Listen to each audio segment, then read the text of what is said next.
for your preclinical years, you're going to see two big ones floating around. One of them is AMBOSS and one of them is UWorld. Personally, I prefer UWorld, but I'll talk a little bit about both. I have used both.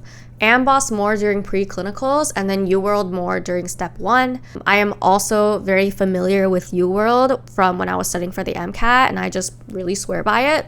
AMBOSS is good because it has a lot of resource pages, so it's essentially like a Wikipedia but for like clinical knowledge or preclinical knowledge.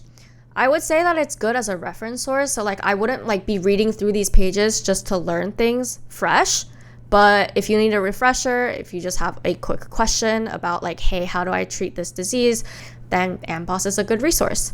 The AMBOSS question bank is okay.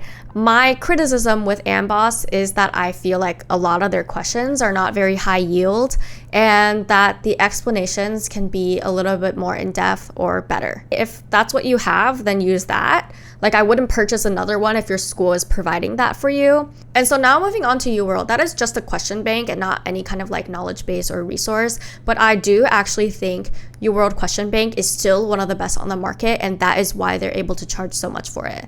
I used it for step 1, and once I go back to medical school, I will be using UWorld to study for the shelves, and I will be using it to study for step 2. So out of the two, I prefer UWorld, but really you just need one. Pick one or the other.